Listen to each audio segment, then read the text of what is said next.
오늘도 내가 안 되면 다 안 되기 때문에 나에 대해서 말씀을 드리려고 합니다. 여러분, 시작이 바로 돼야 제대로 일이 되거든요. 첫 단추를 잘 꿰야 된다 이런 말씀 있지 않습니까? 만약에 사도행전 2장에 응답이 없다면 3장 이하의 역사가 일어날 수가 없겠죠. 그래서 다시 말씀을 드리는데 내가 성령 충만을 받아야 됩니다. 여기서부터 바른 시작을 할 수가 있는 거예요. 그러면 전 삶이 전도자의 삶이 됩니다. 그렇지 않으면 많은 문제들이 삶 속에 오죠. 그래서 나를 찾아야 됩니다. 나를 찾아야 된다. 정말 하나님이 원하시는 나를 찾는 시간 되길 바랍니다.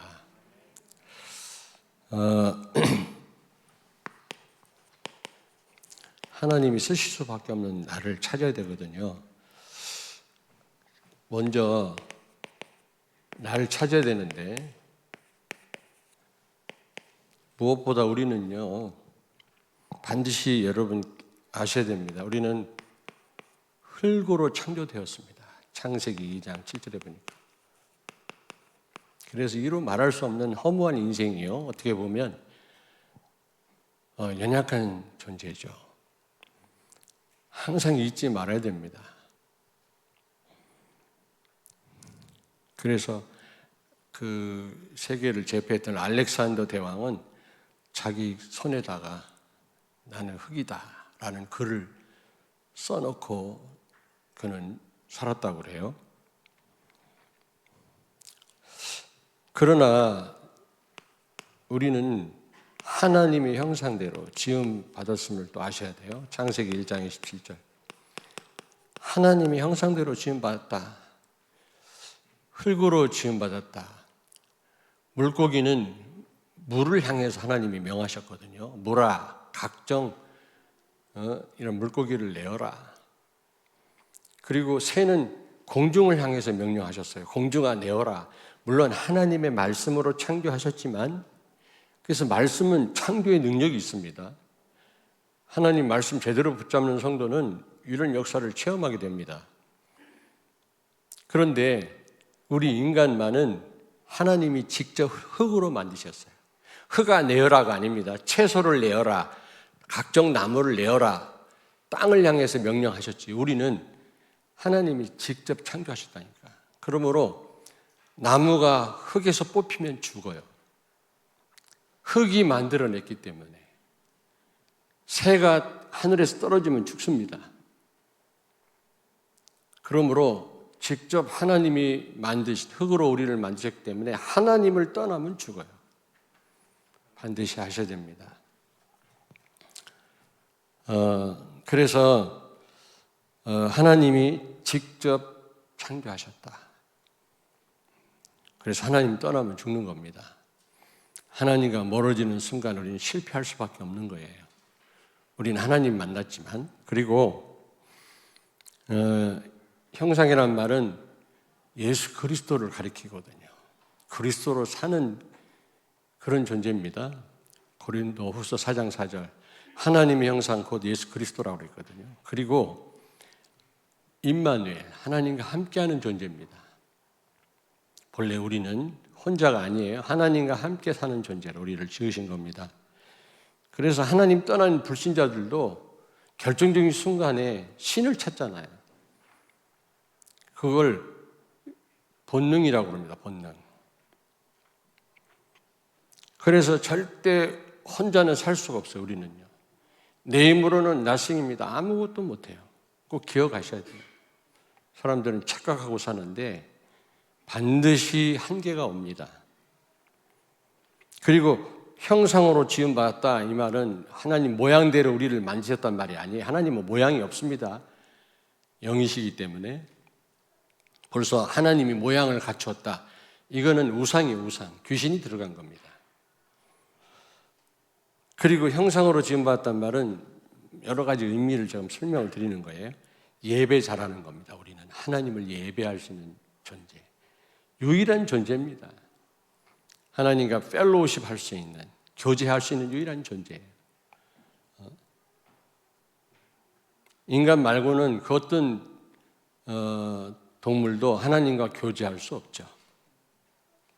그러니 얼마나 대단합니까? 세 번째로 하나님의 대행자입니다. 고린도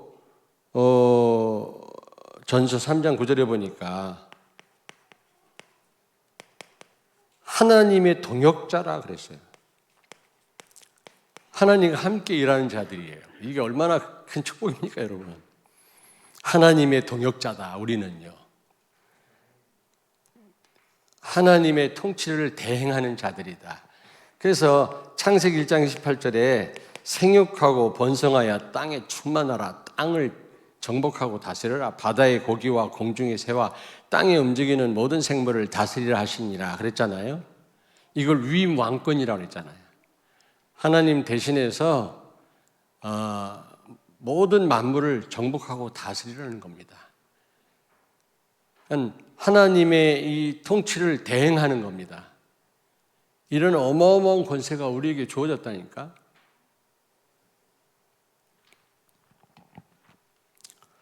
하나님의 동역자인 줄로 믿습니다. 우리와 같이 일하신다고 그랬어요. 얼마나 감사합니까? 그런데 무엇보다도 우리는요, 이런 축복을 누리기 위해서는요, 오늘 말씀처럼 누가복음 15장 27절처럼 나를 찾아야 돼요. 그 말은 무슨 말입니까? 구원받아야 돼요. 하나님을 만나야 되는 겁니다. 오늘 여기 집 나간 탕자가 아버지께로 돌아왔다 그랬잖아요. 쫄딱 망해가지고 자기 재산을 미리 받아가지고 아버지를 떠나면 거기에 진정한 샬롬, 평강이 있는 줄 알았는데 그게 아니에요. 다 탕진하고, 세상에서 다 탕진하고, 먹을 게 없어서 돼지 키우는 집에 종으로 들어가서 돼지가 먹는 지엽 열매를 먹고 살았잖아요. 그러다가 자기 집이 생각이 나는 겁니다. 자기 아버지가 생각이 나는 겁니다. 집에 가면 먹을 게 많고 내가 아들인데 말이지, 둘째 아들인데.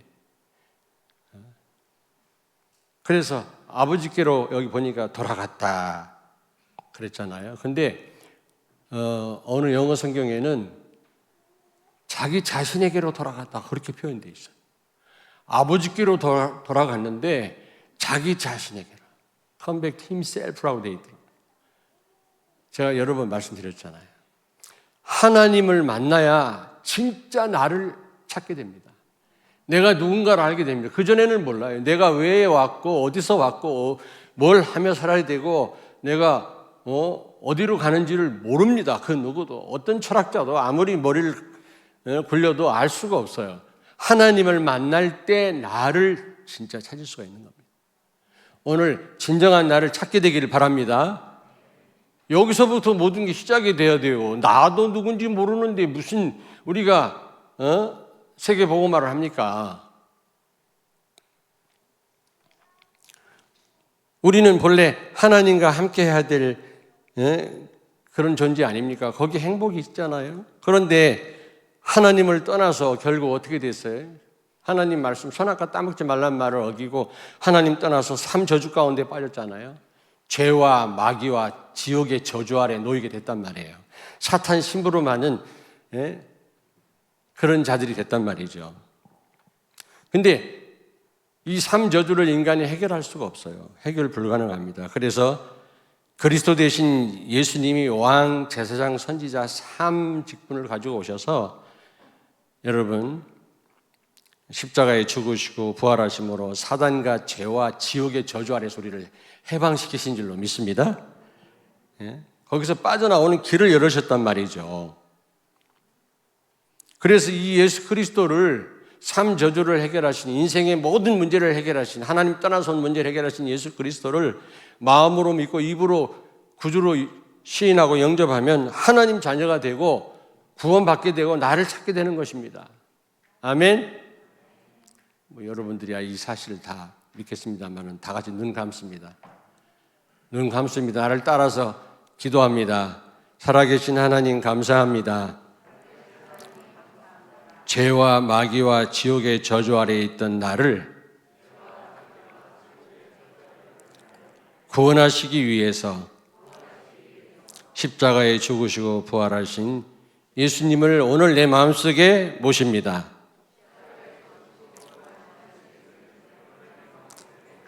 살아계신 예수님이, 살아계신 하나님이 내 마음속에 들어오셔서 나의 주인이 되어주시고 왕이 되어 주옵소서.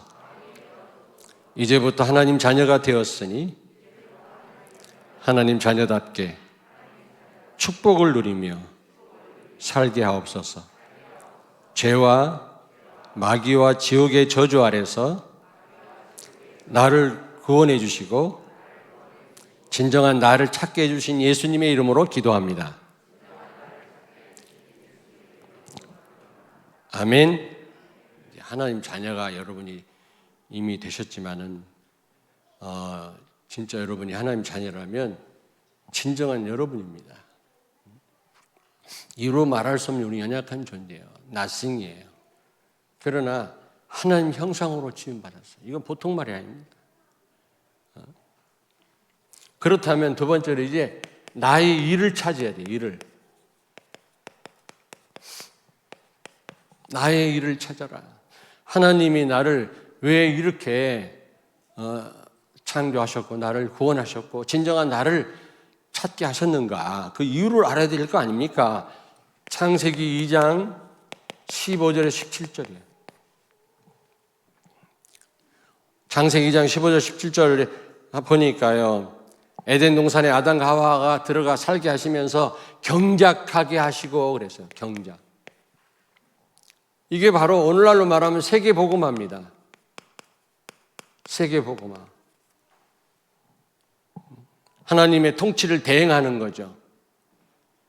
이 일을 우리에게 맡기신 겁니다. 여러분은 해두고만 안 해두고만이 아닙니다. 하나님이 세계복음화 하라고 우리를 구원하시고 진정한 나를 찾게 하신 줄로 믿습니다. 하나님 대행의 축복이죠. 하나님의 동역자로 우리를 부르신 거예요. 나 같은 죄인을. 그리고 지키게 하셨다 그랬어요. 이미 인간 창조 전에 사단이 존재했습니다. 타락한 천사 사단. 이 마귀한테 빼앗기지 말라 그 말이에요. 하나님께로부터 받은 이 축복을 빼앗기지 마라 그 말이에요. 여러분에게 와 있는 축복을 사단한테 빼앗기지 말라는 겁니다. 지키게 하시고. 이게 우리가 할 일이에요. 그래서 영적인 싸움을 싸워야 되는 겁니다. 그러려면 우리가 경작하고 세계복음화하고 하나님의 통치를 대행하고 사단한테 안 속으려면 어떻게 해야 돼요? 세계복음화 하려면 어떻게 해야 되죠? 형상을 누려야 돼요. 형상. 형상이란 말은 복음을 누려야 되는 겁니다. 예수 그리스도를. 그리스도를 누리는 겁니다. 복음을 누리는 겁니다. 예수가 그리스도, 이 언약을 사실적으로 내가 내 것으로 체험해야 되거든요. 그리스도가 그리스도 돼야 됩니다. 아멘. 임마누엘 누리셔야 돼요. 예수님의 이름이 임마누엘 아닙니까? 우리가 복음 누리지 않고는 하나님의 형상이 곧 그리스도거든요. 하나님과 함께하는 축복 누리지 않고는 우리는 nothing, 아무것도 못해요. 너희가 나를 떠나서는 아무것도 할 수 없느니라. 요한복음 15장 5절에.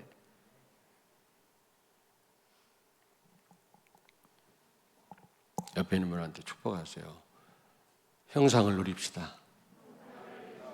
여러분 형상이 회복됐기 때문에 형상을 누리세요. 복음을 누리시길 바랍니다. 진짜 누리세요. 왜 내가 진짜라는 말 쓰시는지 아십니까? 근데 이 형상을 누리는 구체적인 방법이 있습니다. 그게 바로 예배와 말씀이에요. 예배와 강단 말씀이에요. 창세기 2장 16절 17절 선악과 테스트 하셨잖아요. 경작하고 지키라고 하시면서 막바로 선악과 테스트를 하셨단 말이에요. 그 말은 무슨 말입니까? 예? 말씀 따라 살으란 말입니다. 하나님 말씀대로 순종하는 겁니다. 그게 구체적인 방법이에요. 예배와 말씀, 형상 누리는, 복음을 누리는 최상의 방법이다. 아멘. 예배 성공하시길 바랍니다. 3당 사명을 감당해야 되는데 어떻게 감당합니까? 입만을 누려야만 가능하거든요. 복음 누릴 때 가능하거든요. 근데 복음 못 누리니까 맨날 사단에 속아서 지금 맨날 헤매지. 낙심하다 세월 다 보내고 누구 원망하다 세월 다 보내고 지금 잘 모르지. 지금 잘 모르죠. 젊은 사람들 60 중반 넘어서 봐 이제 실감이 나요. 아 세월이 빠르구나. 그전에는 그냥 빠르대 이랬었거든. 근데 그게 아니더라. 지금 어떻게 장로님 끄덕끄덕 하시잖아요. 60 중반 넘었나?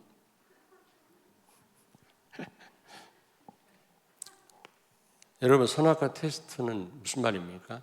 경작과 지키는 최상의 방법이에요. 예배 성공, 강단 말씀, 생을 붙잡아야 돼요. 말씀이 곧 하나님 아닙니까? 하나님 체험할 수 있는 유일한 길이에요. 지금에 있어서는 구약에는 뭐 꿈으로 나타나기도 하고 여러 방법을 썼어요. 말씀이 기록 안 됐을 때니까. 그러나 지금은 그렇게 못하는 건 아니지만 하나님이 말씀으로 우리를 상대하십니다. 언약으로. 언약 놓치면 다 놓치는 거예요. 강단 말씀 놓치면 다 놓치는 거예요. 하나님은 주의 종에게 먼저 말씀하지 않고는 결단코 아무 일도 행하시지 않느니라. 하나님 미래를 보이세요. 이번 한 주간 동안 어떤 일이 일어날지 모르지만 말씀 안에 답이 다 있는 줄로 믿습니다. 아멘. 여러분이 하실 일이에요. 경작과 지키는 것과 형상을 누리는 것과 최고의 그 최상의 방법이 예배와 말씀이에요. 세 번째입니다. 나의 현장을 찾아야 돼요. 나의 현장.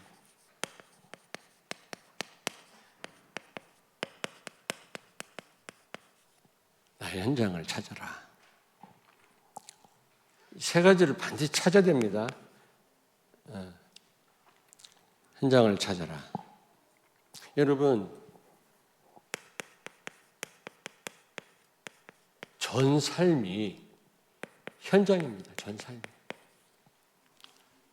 5가지 성경적인 전도 방법대로 응답받으라는 말은 전 삶이 전도 현장이라는 겁니다. 아시겠습니까?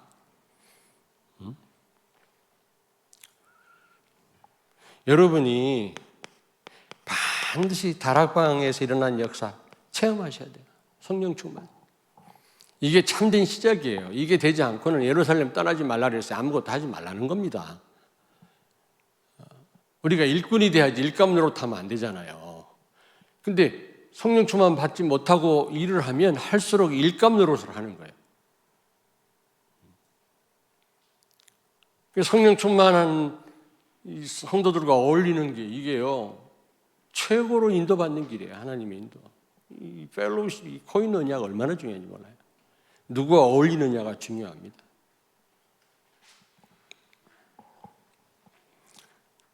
여러분 자신이 성령 충만을 반드시 체험하기를 바랍니다.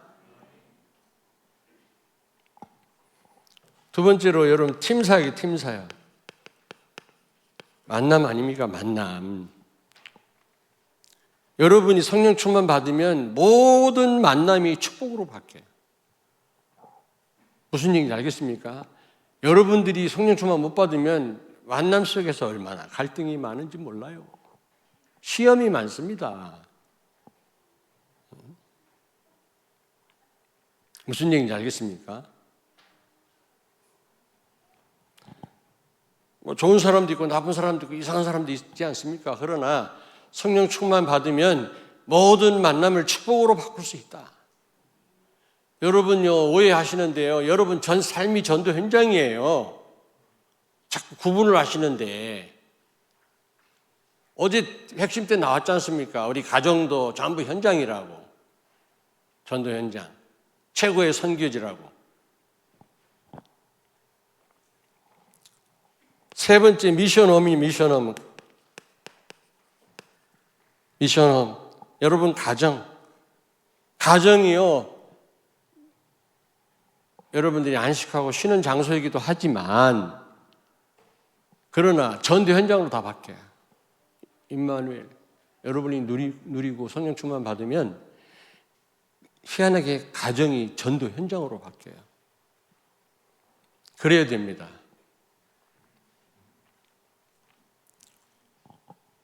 막 가정만 가면 막 머리가 지끈지끈 아프다. 들어가기 싫다. 성령 충만 받길 바랍니다. 아멘. 가정 들어가기 싫은 분 손 들어보시오. 그런 분이 있다가 끝나고 내 방에 와서 내가 안식기도 세게 믿습니다. 여러분의 가정이 미션홈이 되길 바라고, 여러분의 가정이 최고의 전도 현장으로 바뀌기를 바랍니다. 여러분이 바꾸려고 하는 게 아니라 그렇게 되어진다니까.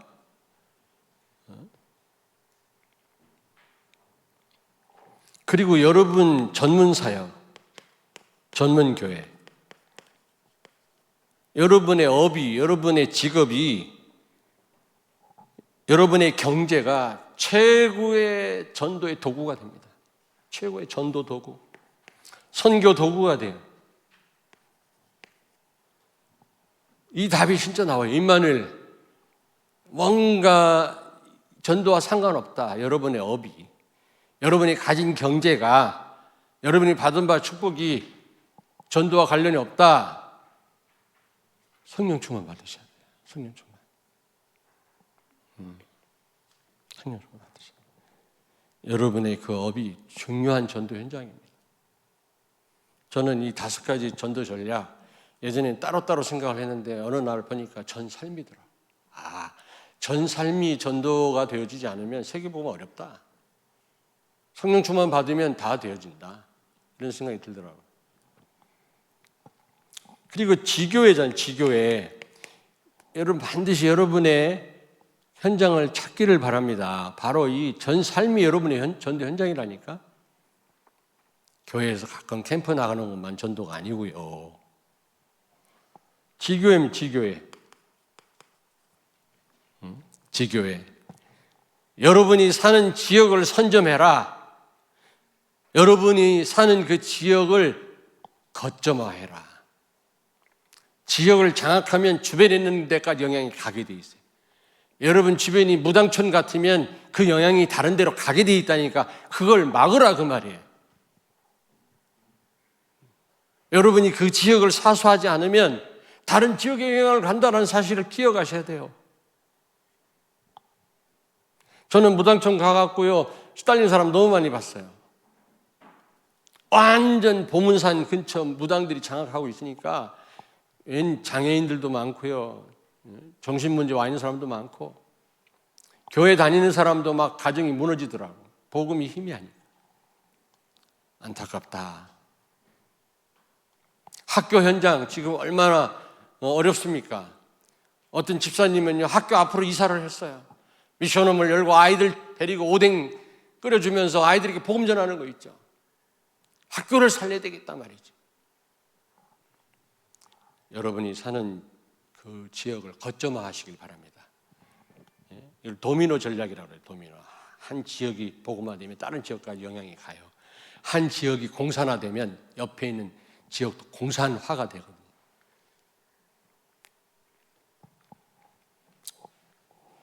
여러분 현장 다른 데 찾지 말고 전 삶이 여러분의 전도 현장이에요. 전 삶을 하기를 바랍니다. 그러려면 성령 충만을 받으셔야 돼요. 임마누엘. 여기서부터 시작입니다.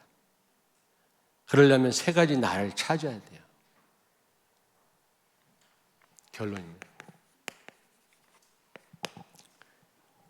자, 사도행 1장 8절에 성령 충만 받으면 땅끝 이르러 증인이 되리라 말씀하셨잖아요. 성령 충만 받으면 증거를 주시고 하나님이 국내외로 하나님은 준비된 사람을 만나게 하시겠단 말이거든요. 증거가 와야 증인이 될 거 아닙니까? 또 증거가 와도 말할 사람이 없으면 벽에다 대고 말할 겁니까? 그 증거를 반드시 들을 사람을 붙이신단 말이에요. 그것도 국내뿐만 아니라 예루살렘, 유다, 사마리아뿐만 아니라 땅끝까지. 그건 선교거든요. 그런 말도 되지만 내가 볼 때는 전 삶으로 하나님이 땅까지로 증인이 된단 말은 전 삶으로 전도가 되게 하시겠단 말이에요. 성령 충만 받으면 그게요, 땅까지 간단 말은 전 삶이 전도자의 삶이 된단 말이에요. 그렇게 해석이 되더라고.